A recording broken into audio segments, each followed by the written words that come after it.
오늘 하나님의 말씀은 열왕기상 1장 6절과 2장 1절에서 3절입니다. 그는 압살롬 다음에 태어난 자요 용모가 심히 준수한 자라. 그의 아버지가 내가 어찌하여 그리하였느냐고 하는 말로 한 번도 그를 섭섭하게 한 일이 없었더라. 다윗이 죽을 날이 임박하매 그의 아들 솔로몬에게 명령하여 이르되 내가 이제 세상 모든 사람이 가는 길로 가게 되었노니 너는 힘써 대장부가 되고 내 하나님 여호와의 명령을 지켜 그 길로 행하여 그 법률과 계명과 율례와 증거를 모세의 율법에 기록된 대로 지키라. 그리하면 내가 무엇을 하든지 어디로 가든지 형통할지라. 아멘. 모두 자리에 앉아주세요. 오늘은 복된 주일입니다. 세 분 이상씩 하늘 복 받으세요. 서로 인사하겠습니다. 하늘 복 받으십시오. 하늘의 충만한 복을 받으십시오. 하늘의 복을 받으십시오. 오늘은 2025년 5월 4일 어린이 주일입니다. 어린이 주일을 맞이해서 오늘은 자녀 양육에 대해서 말씀을 나누고자 합니다. 모든 부모의 소원은요, 자녀를 잘 키우는 겁니다. 그렇죠? 우리의 자녀를 어떻게 귀하게 쓰임받는 하나님의 자녀로 키울 수 있을까? 이것이 모든 성도들의 소원이고 고민입니다. 그런데 다들 아시다시피 자녀 양육에는 왕도가 없습니다. 정말 마음대로 되지 않는 것이, 뜻대로 되지 않는 것이 자녀 양육이죠. 옛말에 이런 말이 있습니다. 첫째가 서울대 가면 막내가 오토바이 탄다는 말이 있습니다. 공평하신 하나님. 분명 한 집에서 나고 한 집에서 자랐는데 자녀들이 제각각입니다. 우리가 읽고 묵상하는 성경 말씀에도 보시면요, 이 자녀 양육 때문에 고생을 많이 한 사람이 있습니다. 그 사람이 바로 다윗입니다. 다윗이 어떤 사람입니까? 춤이면 춤, 노래면 노래, 연주면 연주, 작곡이면 작곡, 전쟁이면 전쟁, 못하는 것이 하나 없는 완벽한 최고의 왕. 이스라엘 역사상 가장 위대한 존경받는 왕이 바로 다윗입니다. 그런 그에게 한 가지 결점이 있었으니 그것이 바로 자녀 양육이었습니다. 화제를 조금 전환해서요, 디모데전서 3장 말씀을 보시면 감독과 집사의 조건이 나옵니다. 그런데 감독과 집사의 공통적인 필수적인 조건이 바로 자녀 양육이라는 사실 혹시 알고 계셨습니까? 말씀을 한번 보겠습니다. 디모데전서 3장 4절 말씀 세번역 성경으로 보시면요, 자기 가정을 잘 다스리며 언제나 위엄을 가지고 자녀들을 순종하게 하는 사람이어야 합니다 라고 말씀합니다. 교회가 평안하고 든든하게 서기 위해서는 직분이 잘 세워져야 하죠. 직분이 잘 세워지기 위해서는 가정을 잘 다스려야 합니다. 가정을 잘 다스리는 것의 가장 핵심적인 요소가 뭐라고요? 자녀 양육입니다. 그러므로 든든하고 평안한 교회의 기본 요소, 어디에서부터 출발하냐면 자녀 양육이 든든하게 잘 서야 교회가 평화롭다라는 것이죠. 나라와 민족도 마찬가지입니다. 나라와 민족의 평안과 안녕과 번영 또한 자녀 양육에서 비롯된다고 해도 절대 과언이 아닙니다. 그만큼 자녀 양육은요, 가정에서도 교회에서도 국가에서도 너무나 중요한 기초와 기반이 되는 것입니다. 저는 오늘 말씀을 준비하면서 그리고 말씀을 나누면서 하나님이 주시는 소원과 기도가 생겼습니다. 하나님, 우리 온천교회 가정마다 성경적인 자녀 양육이 세워지게 하여 주옵소서. 그래서 우리의 가정들이 예수님 안에서 행복한 가정이 되게 하여 주옵소서. 행복한 가정들이 일어남을 통해 행복한 온천교회가 되게 하옵소서. 우리 행복한 온천교회를 통해서 나라와 민족이 예수님 안에서 행복을 누리게 하옵소서. 그런 역사가 오늘 나누는 말씀을 통해서 일어나게 되기를 주님의 이름으로 축복합니다. 아멘. 행복하면 너무 좋은 거잖아요. 그만 좀 찢고 볶고 싸우고. 할렐루야. 박수내 주는 사람은 깔짓 듣는다는데 그만 좀 깔짓 듣고 행복했으면 좋겠습니다. 할렐루야. 그러면서 한번 따라해 보실까요? 옆 사람 보시면서 좀 따라해 보십시오. 예수님 안에서 당신을 만나게 되어 참 행복합니다. 할렐루야. 아멘. 너무 보기 좋습니다. 다윗의 삶에 나타난 세 가지 양육 방식과 그 결과에 대해서 같이 나눠보고자 합니다. 첫 번째인데요, 한번 따라해 보실까요? 무관심이 응석바지 자녀를 만듭니다. 열 손가락 깨물어서 안 아픈 손가락 없죠. 다윗에게도 참 아픈 손가락이 많았습니다. 첫째 아들 암논이도 아픈 손가락, 둘째 아들 길라비는 성경이 잘 나오지가 않아요. 셋째 아들 압살롬이도 아픈 손가락, 성경을 좀 읽으신 분들은 잘 아시죠. 넷째 아들 아도니아도 역시 아픈 손가락이었습니다. 이 아도니아에 대한 이야기를 함께 나누어 볼 텐데요. 열왕기상 1장 6절 말씀, 그는 압살롬 다음에 태어난 자의 용모가 심히 준수한 자라. 그의 아버지가 내가 어찌하여 그리하였느냐는 말로 한 번도 그를 섭섭하게 한 일이 없었더라. 아도니아는 다윗이 늙고 쇠약해졌을 때 그의 아우 솔로몬이 왕이 될 것이라는 아버지의 뜻을 거부하고 스스로 왕이 되고자 했던 인물이었습니다. 한마디로 아버지의 근심거리였습니다. 저희가 좀 전에 읽은 말씀을 보면 아도니아가 어떻게 망령된 자식이 되었는가, 그 이유에 대해서 나오는데요. 그 이유는 바로 다윗의 무관심이었습니다. 열왕기상 1장 6절 말씀을요, 현대인의 성경 번역으로 보면 자세히 잘 알 수 있습니다. 그는 압살롬의 바로 아래 동생으로서 대단한 미남자였으며 그의 부친은 그를 책망하여 한 번도 섭섭하게 한 적이 없었다. 성경 말씀대로라면 아버지 다윗은 아들 아도니아를 단 한 번도 책망한 일이 없습니다. 아도니아가 무슨 짓을 하든지 전혀 상관하지 않는 이런 다윗의 무관심은 결국 아도니아를 응석바지로 키우게 됩니다. 응석바지 뜻이 뭡니까? 네이버 사전을 찾아보니까 어른들이 귀여워해 줄 것을 믿고 버릇없이 굴며 자란 아이를 응석바지라고 말합니다. 성경은 이 아도니아가 용모가 심히 준수하였다고 말씀합니다. 풍채도 좋고 너무나 잘생겼다는 말입니다. 어디 가든지 인기가 많고 무슨 짓을 해도 싫어하는 사람, 안티들이 없었다고 합니다. 밖에서 인기 만점이라면 안에서는 이 빠른 말을 좀 해줘야 아이가 철이 들은 법인데 이것도 받아주고 저것도 받아주고 무슨 짓을 해도 아무런 상관을 하지 않으니 이런 다윗의 무관심이 아도니아를 응석바지로 키우게 된 것이죠. 필리핀 속담에는 이런 말이 있습니다. 아이를 응석바지로 키우게 되면 후일에 장래에 엄마가 울게 된다. 이 속담의 내용 그대로 아도니아는 자라서 다윗의 마음을 괴롭히는 아들이 되었습니다. 열왕기상 1장 5절 말씀입니다. 같이 한번 읽어볼까요? 시작. 그때 학깃의 아들 아도니아가 스스로 높여서 이르기를 내가 왕이 되리라 하고 자기를 위하여 병거와 기병과 호위병 50명을 준비하니. 말씀을 자세히 보시면 하이라이트 된 빨간색으로 표시된 부분을 보시면요, 스스로, 내가, 자기를, 이 모두 아도니아를 설명하는 단어입니다. 근데 전부 자기 중심적인 단어밖에 없습니다. 스스로, 내가, 자기를. 이 사실에 비춰볼 때 아도니아는 세상의 중심이 하나님이 아니고 자기 자신인 사람입니다. 그는 솔로몬이 왕이 될 것이라는 하나님의 계획을 깡그리 무너뜨리고 무시합니다. 그리고 하나님의 자리에 자신이 올라갑니다. 그리고 스스로 왕이 되어서 자신만의 왕국을 건설을 할 것이다 라는 허황된 자만심에 빠져 있습니다. 한마디로 그는 무서운 괴물이 되어버린 것입니다. 아도니아가 왜 이렇게 되었을까요? 다윗의 무관심 때문에 그렇습니다. 단 한 번도 서운하게 한 적이 없었다. 어떻게 보면 너무 잘 키운 것 같죠? 아닙니다. 성경적으로 보면 너무나 잘못 키운 겁니다. 잠언 29장 17절 말씀, 이 말씀도 같이 한번 읽어볼까요? 시작. 내 자식을 징계하라. 또 내 마음에 기쁨을 주리라. 성경은 자녀에게 아무런 책망을 하지 않는 양육 태도가 잘못되었다고 분명하게 지적하고 있습니다.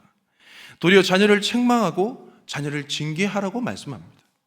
그렇게 자녀를 징계할 때 이후에 평안과 기쁨이 돌아온다고 말씀합니다. 자녀 교육은요, 엄해야 된다라는 거죠. 제가 1, 2부 예배 때는 말씀을 안 드렸는데 갑자기 또 이렇게 옛날에 학교를 잘 못하는 시절에는 어르신들이 서로 이제 농담하면서 너는 뭐 학교도 안 나온 사람이 뭐 아는 척을 하고 이러면 너 학교 나왔다 이랍니다. 뭐 어디 학교 나왔는데?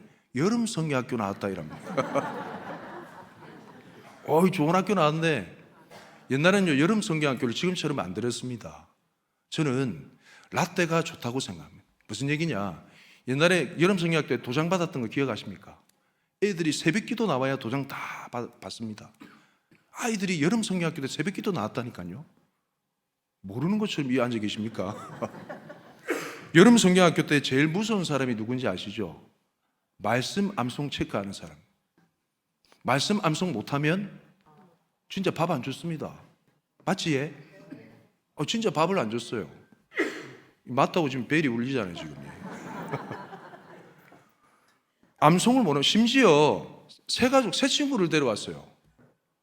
암송 못하면 밥을 안 줬습니다, 그 친구도. 이유가 타당합니다. 네 유행가 가사 외우지? 예. 그럼 말씀 암송도 할 수 있어. 이러면서 암송할 때까지 계속 뺑뺑이 돌렸습니다. 암송 못하는 친구들은 이방인의 뜰에 쫓겨남을 당해가지고 슬피 울며 이를 갈미 있었습니다. 자녀 양육은 이처럼 엄하게 해야 된다 생각합니다. 할렐루야. 이런 성경학교 이런 전통적인 모습들이 회복되기를 주님의 이름으로 축복합니다. 아이가 수학시험 빵점을 맞고 왔는데 부모가 아무런 반응이 없습니다. 같은 아이가 국어는요 기적적으로 100점을 맞았어요. 그런데 부모가 역시나 반응이 없어요. 그럼 아이가 어떻게 되는지 아십니까? 아이가 미칩니다. 어떤 분위기인지 아시죠? 청소년 마약 중독이 날이 갈수록 심각해진다고 합니다. 마약을 접하는 시기도 많이 빨라져서요 11살짜리도 마약에 손을 댄다고 합니다. 아이가 중독이 되고 난 이후 돌이킬 수 없는 상황 앞에서 부모는 피눈물을 흘립니다. 가장 큰 원인이 무엇일까요? 설마 우리 아이가 하는 부모의 무관심이라고 합니다. 부모의 무관심에 오랜 시간 노출된 자녀는요 인정 욕구가 크게 달해서 폭발해 버립니다.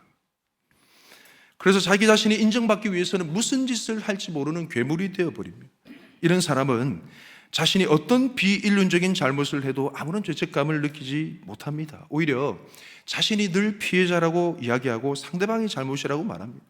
자신 때문에 주위 사람들이 아무런 고통을 당해도 자신의 인정 욕구가 채워지지 않으니까 이 세상에서 스스로가 가장 불쌍한 사람이라고 이야기한다는 거죠. 그렇다면 이런 불상사가 일어나지 않기 위해서는, 이런 아도니아와 같은 우리 자녀가 자라나지 않기 위해서는 우리는 무엇을 할 수 있을까요? 저는 온천교회에서 3040 사역을 담당하고 있습니다. 3040 공동체라는 것은요 결혼하신 젊은 부부 공동체 모임입니다. 혹시나 지금 이 자리에 결혼하셨는데 3040 공동체에 오지 않으신 분 있다면 매주 주일 오후 2시에 교육관 1층에 1095실 요하부실에 오시면 같이 예배하고 교제할 수 있습니다. 동참해 주십시오. 3040 사역을 하면서 신방을 하는데 한 여집사님의 좋은 간증거리가 있어서 소개하고 싶습니다. 요즘은요 맞벌이를 안 하면 생계 유지가 안 되거든요. 다 맞벌이 합니다. 그러다 보니 자연스럽게 자녀들과 함께 보내는 시간이 상대적으로 적습니다. 한 여집사님이 그날은 일찍 퇴근을 한 모양이에요. 일찍 퇴근을 하고 아들과 함께 오래간만에 식탁 교제를 나누고 있는데 아이가 엄마한테 물어봅니다. 엄마, 오늘 하루 보내면서 가장 행복한 시간이 언제야? 아마 학교에서 숙제를 내준 모양이에요. 그 아이가 물었더니 이제 엄마가 대답하는 거죠. 오늘 이런저런 일이 있었는데 그것도 감사하고 그것도 기쁘고 한데 무엇보다 일찍 퇴근하고 너와 같이 식사하는 게 가장 행복한 시간이야. 그러면서 엄마가 또 물었습니다. 그럼 아들은 오늘 보내면서 가장 행복한 시간이 언제야?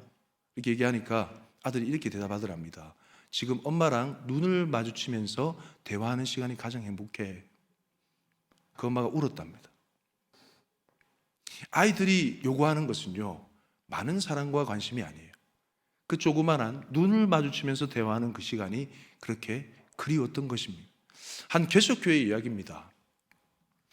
작은 개척교회 이야기인데 오후에 말씀을 나누는 시간이 있었어요.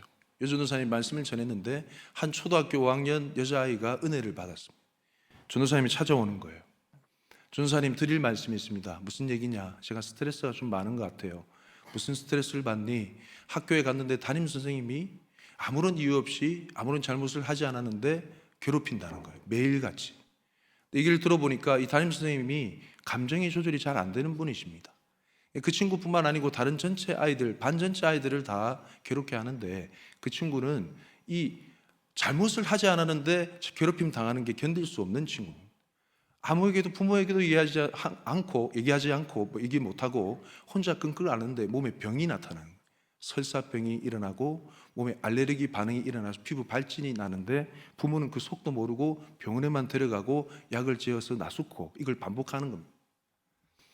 근데 그 친구가 그 예배 때 은혜를 받고 그 나누는 모습을 보고 엄마 아빠가 대반에 얘기하는 거죠. 야, 왜 우리한테 얘기 안 했니? 그 아이가 이렇게 얘기하는 거예요. 얘기를 해주면 받아주지 않을 것 같아서. 평범한 가정입니다. 너무 모범적인 기독교 가정이에요. 그 자리에서 미안한 마음으로 엄마 아빠는 그 아이를 안고 엉엉 울었다는 이야기가 있습니다. 부모의 무관심 속에 관심 밖에 있는 우리 아이가 아도니아 같은 아이가 되지 않으려면 우리가 무엇을 할 수 있을까요? 제가 그 방법을 알려드리겠습니다. 너무나 쉬운 방법입니다. 그리고 우리가 잘 하지 않는, 너무나 식비 때문에 잘 하지 않는 그런 방법이 있습니다. 잘 들어보십시오. 20초 이상 아무 얘기하지 않고 아이를 안아주십시오. 할렐루야. 20초 이상 아무 말 하지 않고 아이를 안아주십시오. 그러면 평소에 들어보지 못한 얘기를 그 아이의 입을 통해 듣게 될 것입니다. 할렐루야. 실천하시는 은혜가 있길 축복합니다. 두 번째 따라하겠습니다. 가르침이 지혜로운 자녀를 만듭니다. 다윗이 모든 아들들에게 무관심했던 것은 아닙니다. 다윗은 10번째 아들인 솔로몬에게 지극정성을 다해서 사랑하고 그를 양육합니다. 다윗이 이렇게 솔로몬에게 애착을 가지긴 이유는 하나님의 약속의 말씀 때문이었습니다. 역대상 22장 9절 말씀을 보시면요, 보라, 한 아들이 내게서 나리니 그는 온순한 사람이라. 내가 그로 주변 모든 대적에게서 평온을 얻게 하리라. 그의 이름을 솔로몬이라 하리니 이는 내가 그의 생전의 평안과 안일함을 이스라엘에게 줄 것임이니라. 아멘. 하나님은 솔로몬이 태어나기 이전부터 솔로몬의 이름을 알고 계셨습니다. 아멘이십니까? 그리고 하나님은 솔로몬이 장차 다윗을 이어 왕이 될 것과 그가 통치하는 나라는 그의 이름대로 평화의 시대가 될 것이라는 사실을 선포하셨습니다. 하나님은 솔로몬을 특별히 여디디아라고 불렀는데요, 이 솔로몬의 별칭의 뜻은 여호와께서 가장 사랑하시는 자, 여호와께서 가장 사랑하시는 아이라는 뜻입니다. 하나님은 솔로몬을 가장 사랑하셨고 다윗도 그런 솔로몬을 사랑하지 않을 수 없었습니다.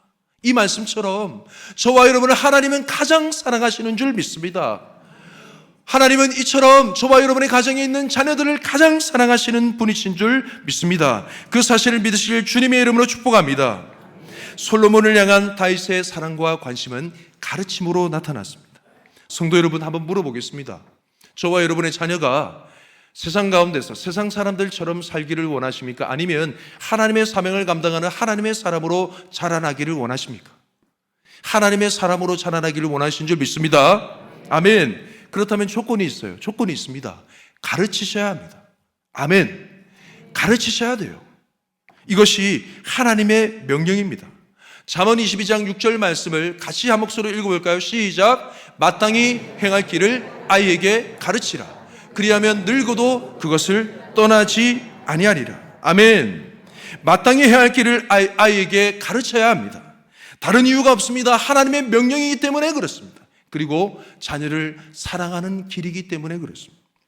그렇게 해야 자녀들이 늙어도 마땅히 행할 길, 즉 사명의 길에서 벗어나지를 않습니다. 그러면 어떻게 가르쳐야 할까요? 신명기 6장 7절 말씀을 볼까요? 이 말씀도 같이 한번 읽어봅시다. 시작. 내 자녀에게 부지런히 가르치며 집에 앉았을 때든지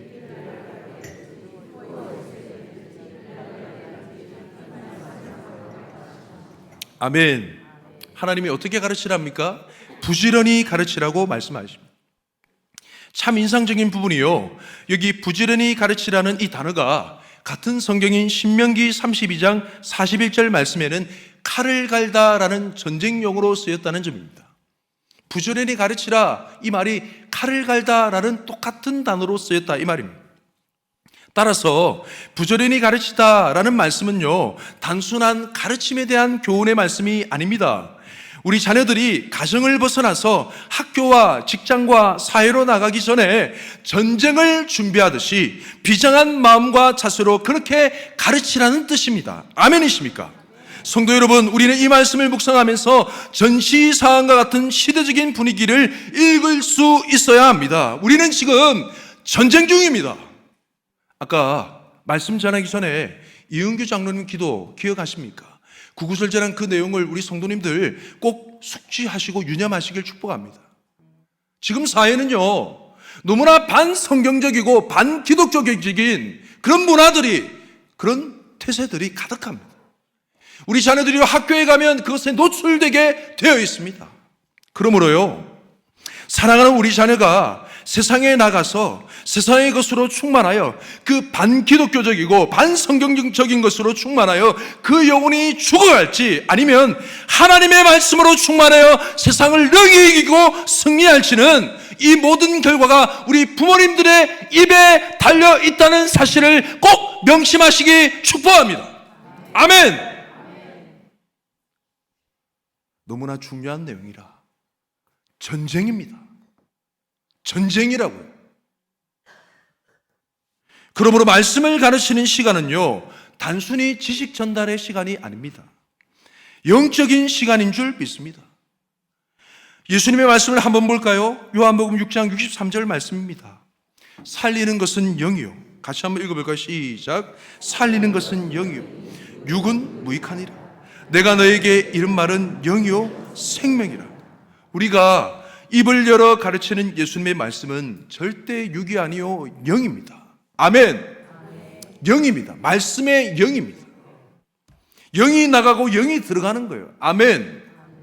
그러므로 우리가 입을 열어서 하나님의 말씀을 선포하면 어떤 영적 현상이 일어나는지 아십니까? 말씀의 빛이 임하여 어둠이 떠나가게 될 줄 믿습니다. 영적인 마른 뼈가 살아나게 되는 것이에요. 영적인 죽은 자가 살아나는 역사가 일어나는 것입니다. 어떻게 하면? 우리가 입을 열어서 하나님의 말씀을 가르칠 때 이런 역사가 저와 여러분의 가정 가운데 충만하게 임하길 주님의 이름으로 축복합니다. 그런 의미에서 우리 성도들에게 한번 물어보고 싶습니다. 여러분의 가정은 가정 예배를 매일 드리고 계십니까? 부담이 되시죠? 부담이 되는 게 저는 설교라고 생각합니다. 장로님 기도하셨잖아요. 혼과 영과 관절과 고수를 찔러 쪼개는 말씀. 아멘. 저와 여러분의 가정은 매일 가정 예배를 드리고 계십니까? 오늘 말씀으로 도전합니다. 오늘 이후부터 매일매일 가정 예배를 드리는 가정들이 많아지기를 축복합니다. 가정 예배는 1년에 2번 드리는 것이 아닙니다. 설날과 추석 명절, 성경 어디를 뒤져봐도 살펴봐도 사단 마귀가 1년에 2번 찾아온다는 그런 말씀은 전혀 없습니다. 매일매일 가정 예배 하시길 축복합니다. 온천교회 말씀의 가장들이요, 입을 열어 하나님의 말씀을 선포하십시오.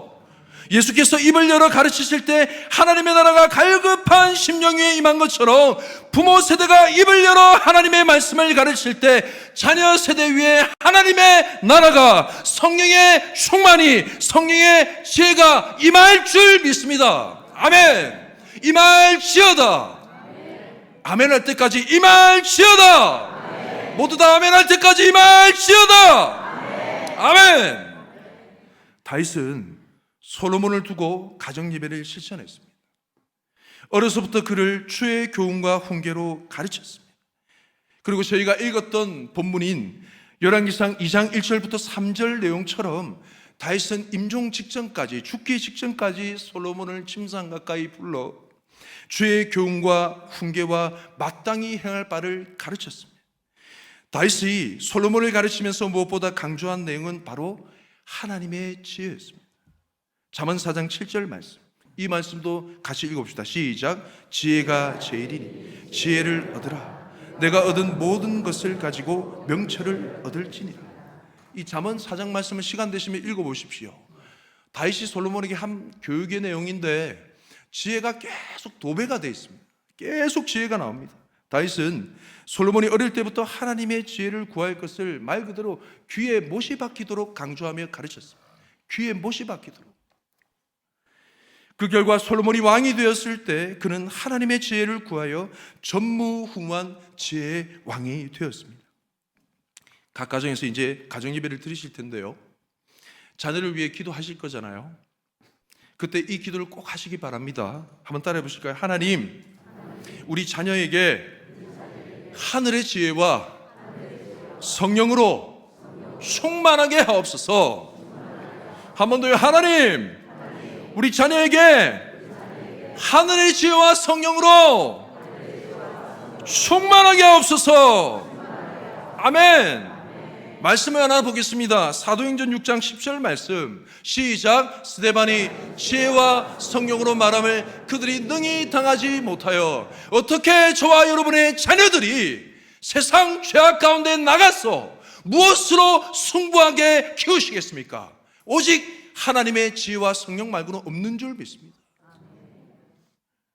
우리 입을 열어서 자녀들을 주의 교훈과 훈계로 가르칠 때 그들의 심령 가운데 하늘의 지혜가 임하기를, 하늘의 능력이 임하기를, 주의 성령이 충만하게 되기를, 그리하여서 세상이 감당하지 못할 지혜로운 자녀들이 일어나기를 주님의 이름으로 축복합니다. 아멘. 마지막 세 번째 따라 보시겠습니다. 순종함이 예수 닮은 자녀를 만듭니다. 우리의 자녀들은요, 단순히 지식 전달로 변화되지 않습니다. 쉽게 보시면 안 돼요. 다 아시죠? 저도 맛을 슬슬 보고 있습니다.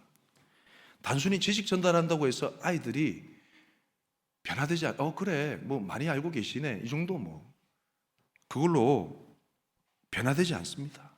그들도 눈이 있고 듣는 귀가 있습니다. 다 보고 있고 다 듣고 있습니다. 그러므로 부모가 전심으로 하나님의 말씀 앞에 순종하는 삶을 살 때 그들의 영혼이 움직이기 시작합니다. 아멘. 이렇게 정리할 수 있겠습니다. 자막을 띄워주시고요. 한번 같이 한번 읽어볼까요? 시작. 지식을 가르치는 부모는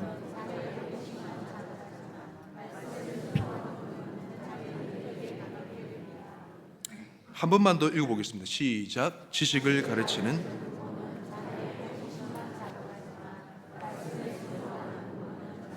인격에 남게 됩니다. 아멘.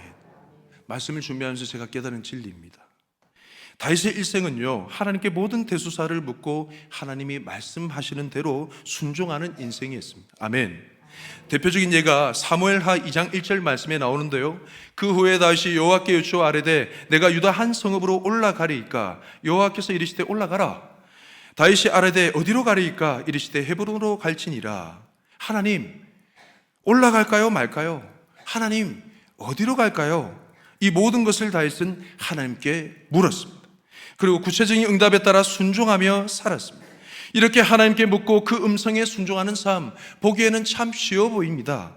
그러나 말씀 앞에 두려워 떨며 순종하는 삶은 결코 그리 쉬운 삶만은 아닙니다. 이사야 66장 5절 상반절 말씀, 여호와의 말씀으로 말미암아 떠는 자들아 그의 말씀을 들을지어다. 이르시되 너희 형제가 너희를 미워하며 내 이름으로 말미암아 너희를 쫓아내며 이르기를. 하나님의 음성을 듣고 하나님의 말씀대로 사는 길은 참 외로운 길이에요. 아무런 이유 없이 형제들로부터 오해를 받을 수도 있습니다. 미움을 받을 수도 있어요. 원수가 될 수도 있습니다. 다윗은 하나님의 말씀에 순종하는 것 때문에 자신을 미워하는 사람들의 수가 머리털보다 더 많다라고 고백합니다. 시편 69편 4절 상반절 말씀 한번 읽어볼까요? 시작. 까닭없이 나를 미워하는 자가 나의 머리털보다 많고. 이런 고난과 역경 속에서도, 그리고 어떤 죄악의 유혹 속에서도 다윗은 한치의 흔들림이 없이 하나님의 말씀을 주야로 묵상하는 삶을 살았습니다. 시편 1편 1, 2절 말씀, 이 말씀도 같이 한번 읽어봅시다. 시작. 복 있는 사람은 악인들의 꾀를 따르지 아니하며 죄인들의 길에 서지 아니하며 오만한 자들의 자리에 앉지 아니하고 오직 여호와의 율법을 즐거워하여 그의 율법을 주야로 묵상하는 도다. 아멘. 성도 여러분에게 물어보고 싶습니다. 오늘 숙제도 내드리고 많이 부담드리죠. 저는 부담되는 것이 설교라고 생각합니다. 이왕 작정한 것도 부담드리겠습니다. 매일매일 정한 시간에 정한 장소에서 하나님을 묵상하고 계십니까? 매일매일 정한 시간에 정한 장소에서 하나님의 말씀을 묵상하고 계십니까? 여러분, 순종하는 삶이란 것은요, 일주일에 단 한 번으로 되는 게 아닙니다. 요행을 바랄 수 없는 것이 순종의 삶입니다. 자녀들이 보고 있다고요. 자녀들이 듣고 있다고요. 흉내낼 수 없는 것이 순종의 삶입니다. 오늘 말씀을 통해 도전합니다. 다윗처럼 그런 매일의 말씀의 묵상의 시간이 있기를 주님의 이름으로 축복합니다. 내가 새벽을 깨우리로다. 아멘. 산에 가신다고 새벽에 일찍 일어나시잖아요. 아닙니까? 소풍 간다면 기가 막히게 새벽같이 일어나시잖아요. 할 수 있다 생각합니다. 다음 세대를 위해서. 안타깝게도 이 다윗의 순종은 솔로몬의 온전한 순종으로 이어지지는 않습니다. 그렇다고 다윗의 순종이 여기서 끝나는 것이 아니에요. 그것만 보시면 안 됩니다.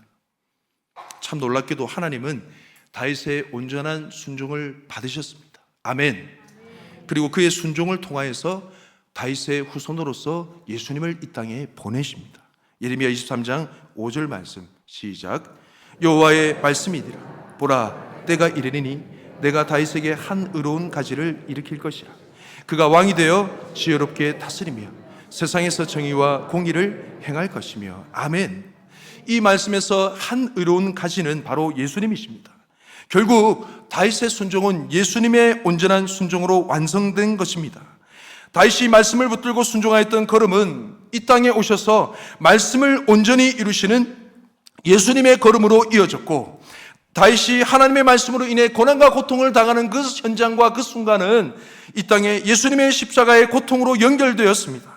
다윗이 하나님의 말씀을 붙들고 믿음으로 승리한 것은 예수님께서 다 이뤘다 하는 선언으로 완성된 줄 믿습니다. 아멘.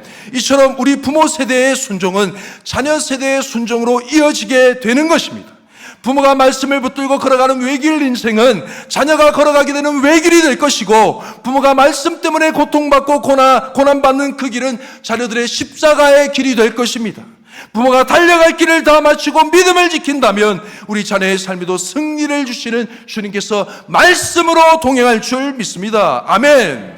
이처럼 우리 부모 세대의 순종은 반드시 예수님을 닮은 자녀들의 순종으로 이어집니다. 이 사실을 믿으시고 매일매일 말씀 묵상하시는, 매일매일 말씀과 동행하시는 순종의 삶을 사는 저와 여러분 되길 주님의 이름으로 축복합니다. 아멘. 말씀을 정리하겠습니다. 제가 성경 말씀에서 참 좋아하는 구절 중에 하나가 갈라디아서 6장 7절 말씀입니다. 사람이 무엇으로 심든지 그대로 거두리라. 심은 대로 거둔다. 어떻게 보면 참 두려운 말씀이기도 합니다. 무관심으로 심은 자녀들은요, 응석바지로 자라게 됩니다. 가르침으로 심은 자녀들은요, 지혜로운 자녀들로 자라게 됩니다. 순종함으로 심은 자녀들은요, 예수님을 닮은 자녀들도 자라가게 되어 있습니다. 주 안에서 참 사랑하는 성도 여러분, 지금도 늦지 않았습니다.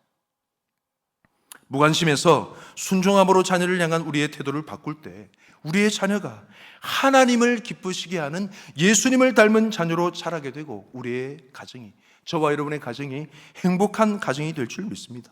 오늘 말씀으로 우리의 가정이 행복한 가정이 되어서 온천교회가 행복하고 우리의 나라 민족이 행복한 복된 가정의 달 5월이 되시길 주님의 이름으로 축복합니다.